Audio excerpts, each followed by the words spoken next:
नमस्कार दोस्तों, आप सभी का बहुत बहुत स्वागत है। दोस्तों, आज की इस वीडियो में हम जानेंगे कि गर्भवती महिलाओं के साथ डिलीवरी रूम में क्या क्या होता है और ऐसे में जो महिला पहली बार मां बनने जा रही है उन महिलाओं को इस वीडियो को शुरुआत से लेकर अंत तक पूरा देखना चाहिए ताकि वे जान सके कि डिलीवरी रूम में उनके साथ क्या क्या होगा।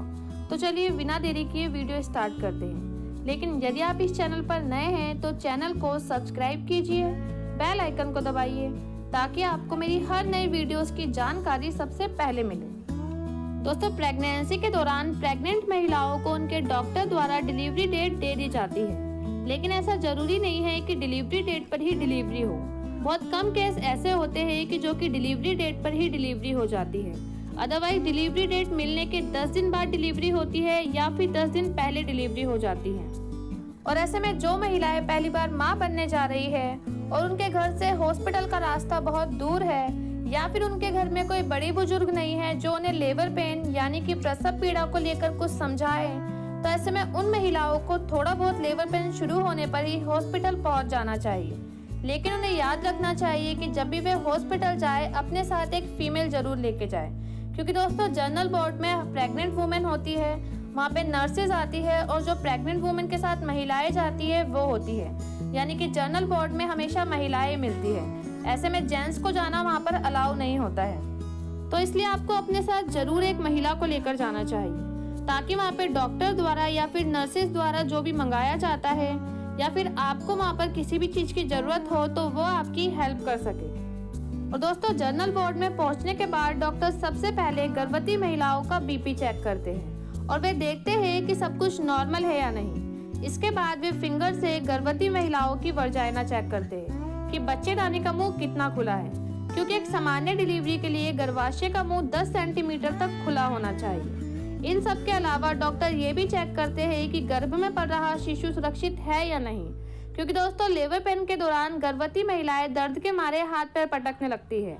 इस वजह से गर्भ में पल रहा शिशु घबरा जाता है और वो तेजी से मूवमेंट करने लगता है, जिस वजह से उसकी गर्दन में गर्भनाल फंस सकती है या फिर शिशु अपनी डिलीवरी पोजीशन भी बदल सकता है। इसके अलावा इस वजह से गर्भ में पल रहे शिशु को पूरी तरह से ऑक्सीजन नहीं मिल पाती है, तो इसलिए डॉक्टर बार बार ये भी चेक करते हैं कि गर्भ में पल रहा शिशु सुरक्षित है या नहीं।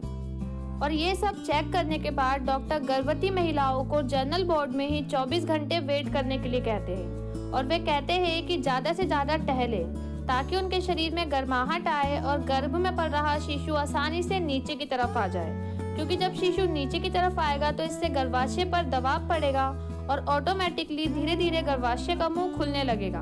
और जब गर्भाशय का मुंह पूरी तरह से 10 सेंटीमीटर खुल जाएगा तो डॉक्टर गर्भवती महिलाओं को डिलीवरी रूम में लाने के लिए कहेंगे। डिलीवरी रूम में जाने के बाद गर्भवती महिलाओं को बेड पर लिटाया जाता है, जिस बेड की लंबाई और चौड़ाई दोनों ही कम होती है, क्योंकि यदि बेड की लंबाई ज्यादा होगी तो इससे गर्भवती महिलाएं अपने पैर लंबे कर सकती है, जो कि डिलीवरी पोजीशन नहीं है।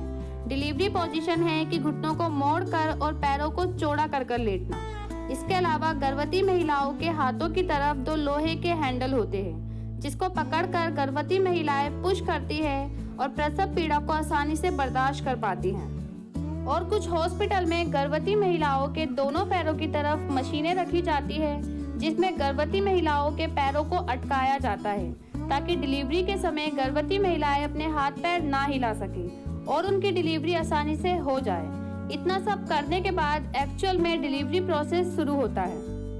डिलीवरी पोजीशन में आ जाने के बाद गर्भवती महिलाओं को डॉक्टर द्वारा बताया जाता है कि उन्हें कब पुश करना है और कब नहीं करना है, और 3 से 4 बार पुश करने पर ही गर्भ में पल रहे शिशु का सर बाहर की तरफ आ जाता है। तो ऐसे में डॉक्टर गर्भवती महिलाओं के प्राइवेट पार्ट पे थोड़ा चीरा लगाकर शिशु को बाहर की तरफ ले लेते हैं और शिशु की गर्भनाल को काट के शिशु को नर्स को सौंप दिया जाता है, जो उसको उसकी क्लीनिंग के लिए ले जाती है।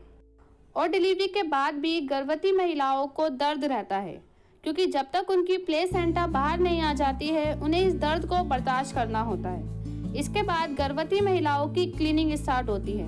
क्लीनिंग के लिए जो भी सामान चाहिए होता है वो हॉस्पिटल में पहले से ही अवेलेबल होता है, और यदि किसी हॉस्पिटल में वह सामान नहीं होता है तो डिलीवरी से पहले ही गर्भवती महिलाओं की फैमिली से ये सभी चीजें मंगवा ली जाती हैं।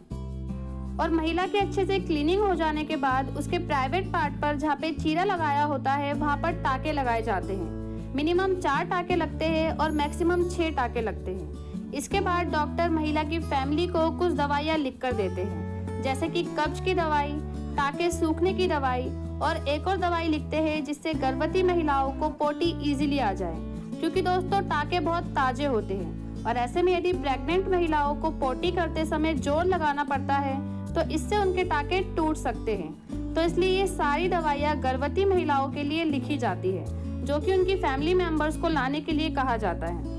और वहीं दूसरी तरफ नवजात शिशु की क्लीनिंग चल रही होती है। नवजात शिशु के पूरे शरीर को अच्छे से साफ किया जाता है। उसके मुंह में और नाक में पाइप डालकर उसके अंदर का गंद निकाला जाता है ताकि उसको किसी भी तरह का इन्फेक्शन ना हुआ हो। इसके बाद डॉक्टर द्वारा ये चेक किया जाता है कि शिशु की दिल की धड़कन सही चल रही है या नहीं, शिशु को सांस लेने में कोई दिक्कत तो नहीं है, या फिर शिशु को कोई भी इन्फेक्शन तो नहीं हुआ है। ये सभी चीज चेक करने के बाद शिशु को उसके परिवार को सौंपा जाता है। तो दोस्तों ये तो बात हुई कि डिलीवरी रूम में गर्भवती महिलाओं के साथ क्या क्या होता है। लेकिन जिन महिलाओं को नेचुरली प्रसव पीड़ा नहीं होती है, यानी कि जिन महिलाओं को 24 घंटे जनरल वार्ड में वेट करवाने के बाद भी उन्हें प्रसव पीड़ा यानी कि लेबर पेन स्टार्ट नहीं हो रहा है, उन महिलाओं को डॉक्टर द्वारा आर्टिफिशियल तरीके से लेबर पेन करवाया जाता है। यानी कि उन गर्भवती महिलाओं को डॉक्टर द्वारा कुछ इंजेक्शन लगाए जाते हैं या कुछ दवाइयाँ दी जाती है जिससे उन्हें लेबर पेन स्टार्ट हो जाता है और उनकी डिलीवरी आसानी से कर दी जाती है। लेकिन यहाँ पे एक और कंडीशन होती है जिसमें डॉक्टर द्वारा दिए गए दवाई और लगाए गए इंजेक्शनों के बावजूद भी गर्भवती महिलाओं को लेबर पेन स्टार्ट नहीं होता है। तो ऐसे में डॉक्टरों को ना चाहकर भी उन गर्भवती महिलाओं की सी सेक्शन यानी कि सिजेरियन डिलीवरी करनी पड़ती है। तो दोस्तों आज की वीडियो में हमने जाना है कि गर्भवती महिलाओं के साथ डिलीवरी रूम में क्या होता है और जो महिलाएं पहली बार माँ बनने जा रही है उन महिलाओं के साथ डिलीवरी रूम में क्या क्या होगा, क्योंकि हर एक गर्भवती महिला के लिए जानना बहुत ज़रूरी होता है। तो इसलिए इस वीडियो को आप लोग ज़रूर देखें और अगर जानकारी पसंद आती है तो वीडियो को ज़्यादा से ज़्यादा लाइक करें, अपने दोस्तों और अपने परिवार के साथ शेयर करें और चैनल को सब्सक्राइब करना ना भूलें। धन्यवाद।